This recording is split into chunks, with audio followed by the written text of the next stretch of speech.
Hello. Hello. And welcome to another episode of Map Talks. This is Mats and this is Robert. You know me.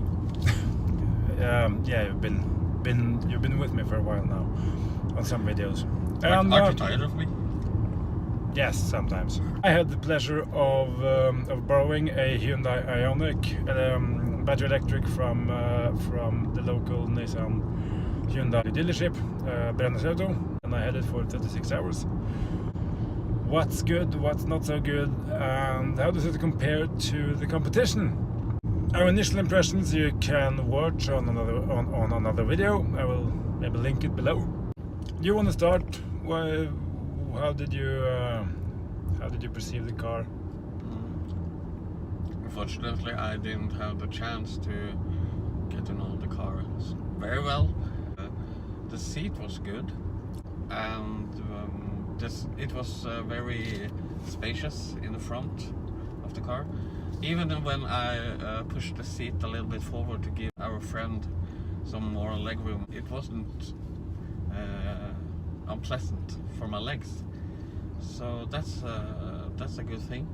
Overall, it was the cooling in the seats was quick. We've been having more or less 30 degrees now for the entire May, and that's almost unheard of in Norway. And the air conditioning was excellent. It cooled down the car, and it was not uncomfy sitting in the heat. The most uncomfy thing was when we got out of the car. So yeah. But I would like to give the car overall, from my aspect and from my point of view as a passenger, I would like to give the car not top score, I think, but maybe 5. Okay. And then the experience of the car, apart from the seats, I mean the driving experience, the noise levels, the comfort levels, the ease of use, if you use the infotainment system, how did you just find it as a car? I feel it's more like a car than this one, because this is very boxy. Given that you have your issues with your arthritis and your body, the Ioniq is as I discovered when I picked it up. Yeah, I have to sit down in the car. How was that process? Luckily, we have had good weather, so I haven't had such pain, and I felt it went okay to get in and out of the car. You can higher and lower the seat, I think. So yes, you can. If you like, you can get the seat a little bit higher. But it was something to sit down in the car again. The Ioniq was the first thing you notice is what's not like you're supposed to, like you're used to. So, and then you notice all the good things. And there's a little bit noise levels were a little different, but I think I talked to the sales representative I borrowed the car from, and he used it as his daily driver, and he had noticed the same thing, that it's the tires probably are very, very sensitive to asphalt, and in Norway we have because of the winters and the use of studded tires, we have very rough asphalt, very many places, and it makes noise levels go up as well. As you said, the seats were very good. Lots of space in front. Interior materials were I guess okay for its class, maybe a little bit on the cheap side, but it depends on where you're coming from and what you want. As a car, it's perfectly alright. From our operations point of view, it was very straightforward to use. The push buttons on the drive selector was you got used to them very easy. They responded very fast. I had read somewhere that some people thought they were fiddly to use when you had to maneuver back and forth, for instance in a parking lot or something. I didn't find that. I found them to be responsive. Those buttons you can compare to playing a car game on the computer, when you use the buttons on the computer to drive forward and backwards. The infotainment system was good.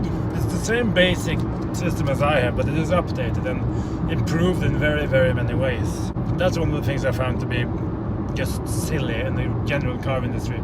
I had my car in for a system update last winter, and I don't have nearly the same options or the same menu system. You can say, well, it's a Hyundai, yes, but it's the same company. To bring out Tesla now, because they run different UIs and different systems on the 3 and the SNX. It have the same look and feel, and it's a coherent experience going across the board. And if you make improvements on one place, you should make those improvements accessible to everyone, as far as you can anyway. What was the high points? The high points for me were the paddles on the steering wheel, which can turn the region off completely, so you're just in sailing mode, you're just freewheeling if you want, rolling. You don't use any energy at all. And you can adjust your region from 0 to 1, 2 and 3. And in city driving, and then give or take driving, for instance on a twisty B road, just be able to adjust your speed with the paddles like that is really, really nice. I must say, really very nice indeed. And also we have the adaptive cruise control, which is very smooth. And it's one of those things that when you tried it and you're getting used to it, you sort of wonder why in the name of all that's holy isn't this just standard across the board? Because yes, you monitor the systems and you have to drive and you have to look at the car and look at the road, and you should. But let's be honest, we all fiddle around with the infotainment system from time to time, or you're looking for a radio station, or you're looking at a pedestrian or a cyclist or whatever. And then the systems, if they've picked it up, they react before you do. And it was a very nice system, very good. The lane keep assist was good.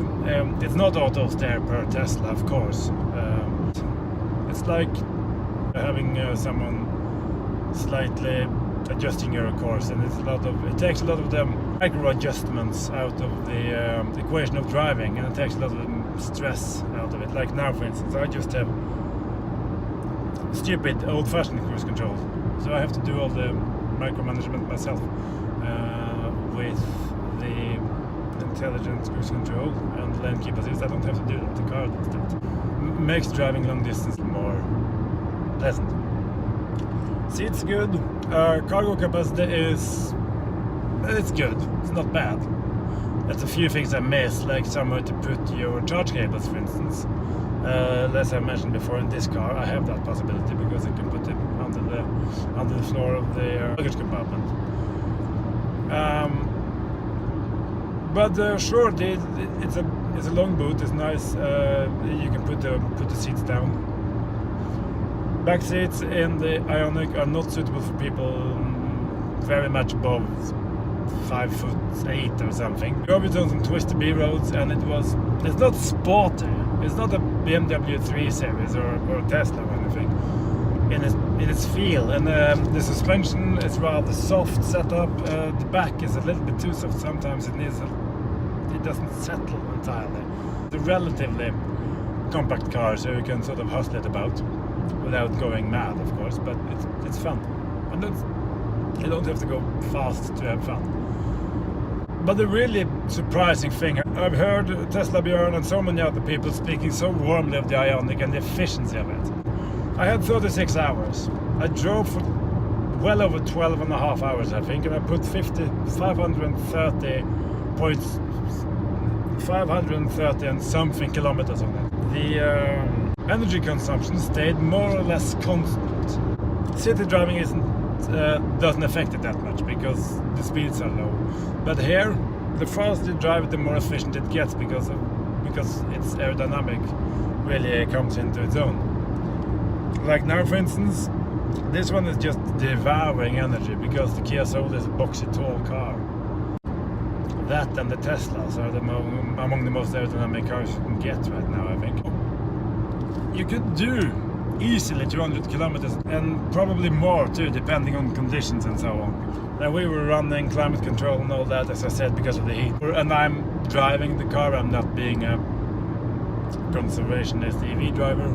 The reason why I tend to draw parallels between my experience with this car, the Kia Soul EV, and the 28 kilowatt hour battery pack, mind, and the Hyundai Ioniq is because it's the same battery pack and the same systems in the bottom. And it just goes to show how much aerodynamic efficiency has to do with range and just experience. Most of the Sunday I was just driving about. I didn't think very much about energy consumption or range. I charged it up to full while I was swimming in the morning, and then I didn't charge it up until late in the evening because we had traveled so far. It needed a charge, but that was planned.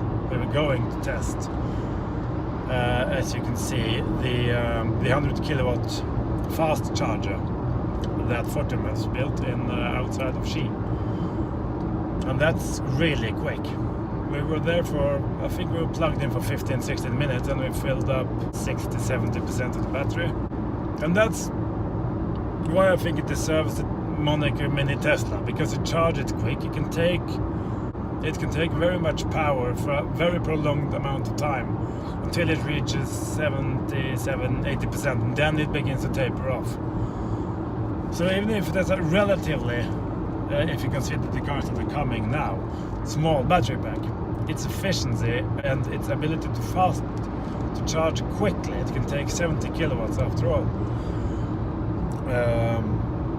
make it truly viable for long trips. People say range don't matter. You know, I say range don't matter because I managed with this one, but it is pleasant to have that extra range, even if you isolate it down to maybe say between 50 and 80 kilometers on top of what I get out of this one. That in isolation isn't very much, but if you add it all together, it's very, very nice to have. It gives you a bigger window of operation, and it makes it more pleasant and more relaxing to use. And on top of that, because the Ioniq is such an efficient high-speed car, it gives it a completely different user case. It is a car you could actually comfortably use on long runs without worrying that the speed will decrease your range too much, because it won't. Of course, depending on outside temperature, but it won't have very, very much impact on your efficiency at all, unlike in this car, for instance. So how does it compare to the competition? Well, this is more of a city car and more of a short haul kind of car, and it does that very, very well after all. It's a great car. The Kia Soul is a very good car. It has, you can store your cables out of sight, doesn't impede on your luggage. It's a more compact car, and it's easier to see out of because it's more squared, so you can see the corners of it. That said, I think the park sensors in the Ioniq are better than this, because they're just programmed better. Because you can't see the corners of the Ioniq, that's impossible, because it's so swoopy. The range is good. It's a 200 kilometer plus car, and I don't think anything else can, apart from if you keep Tesla out of it. And I will also choose in this equation to keep the Opel Ampera E out of it, simply because that's a car you basically can't almost get anymore. But throw in what I think about the Opel. The interior and the Opel are cheap, the seats are narrow, but the range, of course, is brilliant by all means. But it can't charge very quickly, despite it having a very, very big battery pack. I don't know why, but that's probably a choice they have taken. And as Björn Nyland just proved with his comparison test, you get almost as quickly where you're going with the Hyundai Ioniq as you do with the Opel Ampera E, or Chevrolet Bolt if you want. And given that Brennes Auto sells both Nissan and Hyundai, and they will then also get the Hyundai Kona, which is highly anticipated. So they have, but their selection of EVs will be increasingly good. But compared to the Leaf, well, that's a tricky one, because the Leaf has, I think the seats in the Hyundai was slightly better than the Leaf's. The interior in the Leaf is good, but I think the digital displays and the sheer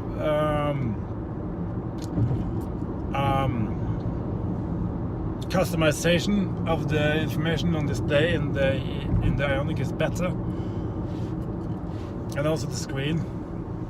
The Leaf is a little bit quicker. It has more power after all, and also the e-pedal in the Leaf is truly brilliant. It's fabulous, and it's more quiet. It's really a comfortable place to be in the Leaf. It's very quiet, very nice. The Ioniq has better seats. It has pedals. It didn't really need the pedals. So in the Leaf you have that brilliant e-pedal. Depending on if you're gonna go on long distance traveling or not, this will be a deal breaker or not. Depends on how you're gonna use the car. If you're gonna travel a lot long distance, that's 400, 500 kilometers regularly, I would have chosen the Ioniq, because it's more efficient in high speeds when it comes to consumption, and it has the range on paper might be, well, the range in practice might be slightly lower than the new Leaf, but it has a thermal management system on the battery pack. It charges very quickly, and it can take, when more and more high-speed chargers come up, and they will, it can give it 15 minutes and you can go again, more or less. You know, it can charge really quickly.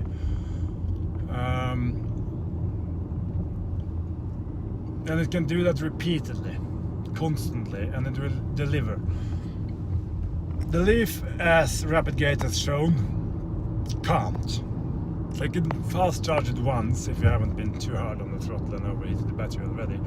And after that it just falls to pieces, and the more you fast charge it, the slower it gets. And that sort of impedes on your... But of course you have 200 to 250 kilometers on one charge. So again, it depends on your use case. Depends on what you're gonna do. If your name is not Björn Nyland and don't do 1,000 Nimbus trips a week, it probably won't matter to most of us. Even to me, the Leaf would be brilliant. But I know that the temptation came if I wanted to do just a random drive somewhere, or maybe go visit some friends up north. I would take the Ioniq instantly, because I knew I could trust. I could fast charge it and just go onwards. And I knew I would use between 15 and 25 minutes on that fast charge. In the Leaf, the battery will look after itself, and it will limit the amount of power it can take, so it doesn't overheat, which is a good thing. They have safety guards in place and they work. But the Leaf is a very good car, but I think if I would have to choose between them, and then you can say you have chosen because you have ordered Ioniq. Yes, I have ordered one. As I think the best thing you can say about it is that